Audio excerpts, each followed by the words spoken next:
ഉണ്ടായിട്ടല്ല, പിള്ളേര് നിർബന്ധിച്ചോണ്ട്. അങ്ങോട്ട് ചേർന്ന് നിൽക്കുമോളെ, അച്ഛനെ പോലെ കണ്ടാ മതി. ഞാൻ എല്ലാരെയും ചേർത്ത് പിടിക്കുന്ന ആളാ. ഇനി അങ്ങോട്ട്. എന്റെ സ്വന്തം മക്കളെ പോലെയാ നിങ്ങൾ രണ്ടുപേരും. അങ്കിൾ ഇതിനെക്കാട്ടി നന്നായിട്ട് ഇക്കിളിയിടും. ഈ പരിപാടി കൊള്ളാം. കണ്ടില്ലേ, ഇതിൽ നിന്ന് എന്ത് മനസ്സിലായി? കഴിവിലൊന്നും യാതൊരു കാര്യവും ഇല്ല എന്നുള്ളത് മനസ്സിലായി. അത്യാവശ്യം കോപ്രായവും പേക്കൂത്തുകളും ഒക്കെ കാണിച്ചാല് നാളെ വൈറലാകാം എന്ന് നമുക്ക് ഇത് കണ്ടിട്ട് മനസ്സിലാവുന്നുണ്ട്. അപ്പൊ നിങ്ങൾക്കും ഇതുപോലെ വൈറലാവണമെങ്കിൽ കഴിവിലൊന്നും യാതൊരു കാര്യമില്ല കേട്ടോ. ഇതുപോലെ കോപ്രായങ്ങൾ എന്തെങ്കിലുമൊക്കെ കാട്ടിക്കൂട്ടിയാല് അപ്പൊ കയറി വൈറലായിക്കോളും. ഇതുപോലെ പേക്കൂത്ത് കാണിച്ച് കോപ്രായം കാണിക്കുന്നവർക്കാണ് ഇപ്പൊ ഡിമാൻഡ്. പിന്നെ അവർക്കെന്ന് പറഞ്ഞ ഉളുപ്പ്, നാണം എന്നിങ്ങനെയുള്ള സാധനങ്ങളൊന്നും പാടില്ല. അതൊക്കെ ഉണ്ടെങ്കിൽ ഇതൊന്നും ആരും ചെയ്യത്തില്ലല്ലോ. എന്തായാലും ഉളുപ്പില്ലാത്ത ആ ചില പേക്കൂത്തുകൾ നമുക്കൊന്ന് കണ്ടു നോക്കാം. നമ്മളെ നിയമം തെറ്റിക്കില്ല. സമയം അല്ലേ? ഇന്നലെ വരെ ഞാൻ ഒരുപാട് കഷ്ടപ്പെട്ടിട്ടാണ് ഈ ഒരു അവസ്ഥയിൽ എത്തിയത്. രണ്ടുപേരെ ഫ്രണ്ട് വെക്കുന്ന ഈ ഒരു അവസ്ഥ രണ്ടുപേരെ ഫ്രണ്ട് ഇരിക്കുന്ന അവസ്ഥയാണ്. അത് ഞാൻ പറഞ്ഞില്ലേ, നമ്മൾ കഷ്ടപ്പെട്ട് മുന്നോട്ട് പോയി കഴിഞ്ഞാൽ ദൈവം നമുക്ക് വാരി കോരി നമ്മൾ കഷ്ടപ്പെട്ട ഇതിനു വേണ്ടിയല്ല കഷ്ടപ്പെട്ട. ഞാൻ വേറെ ഒരുപാട് കാര്യങ്ങൾക്ക് വേണ്ടി കഷ്ടപ്പെട്ട. അപ്പൊ ഇതൊക്കെ ചെയ്യുന്ന സഹായങ്ങളാണ് സഹായങ്ങൾ. നമുക്ക് വണ്ടിയില്ലല്ലോ സാധനങ്ങളെ കൊണ്ടു. അതെ, ഇതൊക്കെ ഉണ്ടല്ലോ, ഇതൊക്കെ ദൈവികമായ ഒരു പ്രത്യേക സന്തോഷങ്ങളാണ്. അല്ലല്ല, അതൊക്കെ കുഴപ്പമില്ല. ഗിയറിൽ കയറി ഇരിക്കില്ല. എന്താ പറയാ, നിയമം തെറ്റിക്കാതെ പോകാനുള്ള തന്ത്രപ്പാടിലാണ് അവര്. ഒരാളിരിക്കേണ്ട സ്ഥാനത്ത് രണ്ടുപേരെ കുത്തിക്കയറ്റി ഇരുത്തിയിട്ട് ആ ഒരു ബെൽറ്റ് എടുത്ത് രണ്ടുപേർക്കും കൂടി ഇട്ട് കൊടുക്കുകയാണ്. അത് അവർക്ക് സ്വന്തമായിട്ട് ഇടാൻ വയ്യ. എന്തായാലും അകത്തൂടെയും പുറത്തുകൂടെയും ഒക്കെ കൈയൊക്കെ കുത്തി കയറ്റിയിട്ട് എന്തായാലും ബെൽറ്റ് ഇട്ട് കൊടുക്കുന്നുണ്ട്. അവര് നിയമം കാത്തു സൂക്ഷിക്കുക. എന്തായാലും മുന്നിൽ രണ്ടുപേരെ കുത്തിക്കയറ്റിയതൊന്നും പ്രശ്നമല്ല. എന്തായാലും രണ്ടുപേർക്കും കൂടി ബെൽറ്റ് ഇട്ട് കൊടുക്കുന്നുണ്ടല്ലോ. അവരെന്തായാലും നിയമം കാത്തു സൂക്ഷിക്കുന്നുണ്ട്. ഇതിൽ നിന്ന് എന്താ മനസ്സിലായേ? ഒന്നിനും യാതൊരു ബോധവും ഉള്ളതാണെന്ന് തോന്നുന്നില്ല. ഈ ഒരു കാണിപ്പ് കാണിക്കുമ്പോൾ മനസ്സിലാവുന്നത് ആ ഒരു രീതി കേട്ടോ. എന്തായാലും ഇത് ആൾക്കാരെ കാണിക്കാൻ, കോപ്രായം കാണിക്കാൻ വേണ്ടിയിട്ടുള്ള ഒരു രീതിയാണ് എന്നാണ് തോന്നുന്നത്. ശരിക്കും പറഞ്ഞു കഴിഞ്ഞാൽ നെഗറ്റീവ് ആയാലും വേണ്ടിയില്ല, ഞങ്ങൾക്കൊന്ന് പബ്ലിസിറ്റി ആയി കിട്ടിയാൽ മതി എന്നും പറഞ്ഞിട്ട് നടക്കുന്ന ഒരു രീതിയാണ് ഇത് കണ്ടിട്ട് നമുക്ക് തോന്നുന്നത്. ഞാൻ എല്ലാരെയും താല്പര്യം ഉണ്ടായിട്ടല്ല, പിള്ളേര് നിർബന്ധിച്ചോണ്ട്. അങ്ങോട്ട് ചേർന്ന് നിൽക്കുമോളെ, അച്ഛനെ പോലെ കണ്ടാ മതി. ഞാൻ എല്ലാരെയും ചേർത്ത് പിടിക്കുന്ന ആളാ. ഇനി അങ്ങോട്ട്. എന്റെ സ്വന്തം മക്കളെ പോലെയാ നിങ്ങൾ രണ്ടുപേരും. അങ്കിൾ ഇതിനെക്കാട്ടി നന്നായിട്ട് ഇക്കിളിയിടും. ഈ പരിപാടി കൊള്ളാം. പോയിട്ടൊന്നും കൂടെ വന്നാലോ മക്കളെ? അവിടെ പോയിട്ട് ഞാൻ വിടും. അങ്കിളുടെ പിടുത്തം എങ്ങനെയുണ്ട് മക്കളെ? അടുത്ത പ്രാവശ്യം ഇതിലും നന്നാ. ചിലരൊക്കെ വന്നിട്ട് പറയുന്നത് കേട്ടോ, രേണുവിനെ വിമർശിക്കുന്നു, രേണുവിനെ കുറ്റം പറയുന്നു, രേണുവിനെ അത് പറയുന്നു, ഇത് പറയുന്നു, അങ്ങനെ കുറെ രേണുവിനോട് എല്ലാവർക്കും അങ്ങനെയാണ് ഇങ്ങനെയാണ് എന്നൊക്കെ. സത്യം പറഞ്ഞ ഇതൊക്കെ കാണുമ്പോൾ എങ്ങനെ പറയാതിരിക്കും?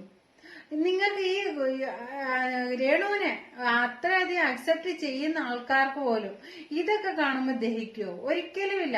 ഇതൊക്കെ കാണുമ്പം പറയാതിരിക്കുന്നവർ പോലും പറഞ്ഞു പോവും. ആ ഒരു കാട്ടിക്കൂട്ടലുകളാണ് ഇപ്പൊ ഈ കാണിച്ചുകൊണ്ടേയിരിക്കുന്നത്. ആ രജിത്ത് എന്ന് പറയുന്നത് ഒരു സാറാണ്. അദ്ദേഹം ഈ ഒരു രീതിയിലൊക്കെ കാട്ടിക്കൂട്ടുന്നത്. ശരിക്കും ബാക്കിലിരിക്കേണ്ട ആൾക്കാരെ പിടിച്ച ഫ്രണ്ട് കുത്തിക്കയറ്റി വെക്കുകയാണ്. ബാക്കിൽ നിറയെ സാധനങ്ങളാണെന്ന്. ഇതുപോലത്തെ കോപ്രായങ്ങൾ കാണിച്ചെങ്കിലല്ലേ നാലാളാ കാണുകയും വൈറലാവുകയും ചെയ്യത്തുള്ളൂ. എന്തായാലും നടക്കട്ടെ. സാറായിട്ടും ഈ ഒരു രീതിയിലാണ് പ്രവർത്തികൾ ചെയ്തുകൊണ്ടേയിരിക്കുന്നത്. രണ്ടുപേർക്കൂടെ നമുക്കൊരു വലിയ കാർ വാങ്ങാനുള്ള സമയമായി. ദൈവം അനുഗ്രഹിക്കട്ടോ. അതെ അതെ, ഗേൾസ് ഫാൻസ് ആണ്.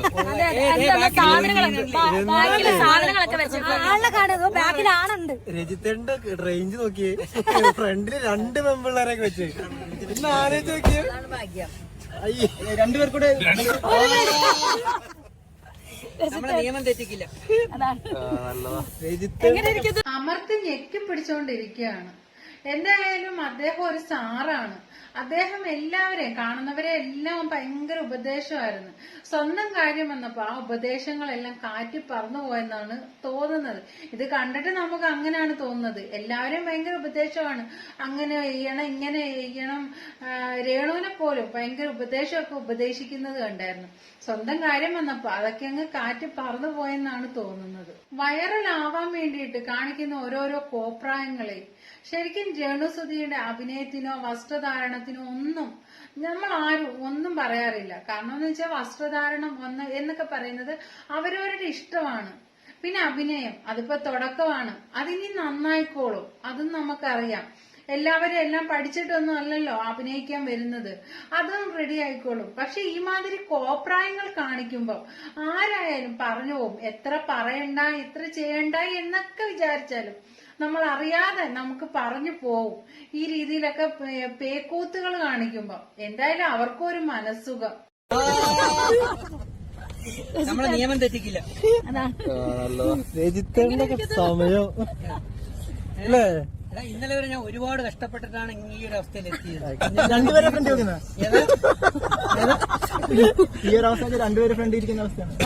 അത് ഞാൻ പറഞ്ഞില്ലേ, നമ്മൾ കഷ്ടപ്പെട്ട് മുന്നോട്ട് പോയി കഴിഞ്ഞാൽ ദൈവം നമുക്ക് വാരി കോരി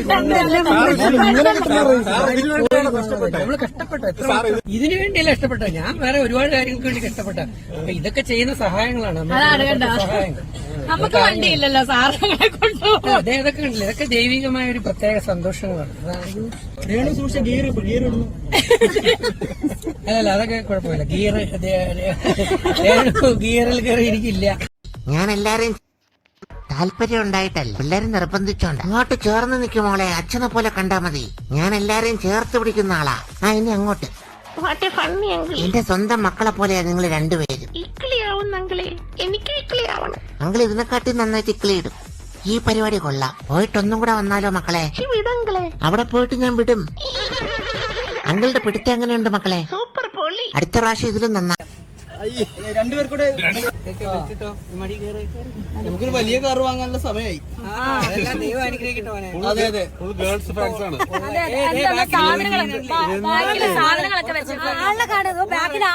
രജിത്തേണ്ട റേഞ്ച് നോക്കിയേ, ഫ്രണ്ടില് രണ്ട് പെമ്പിള്ളേരൊക്കെ വെച്ച് ഇന്ന് ആലോചിച്ച് നോക്കിയേ. രണ്ടുപേർക്കൂടെ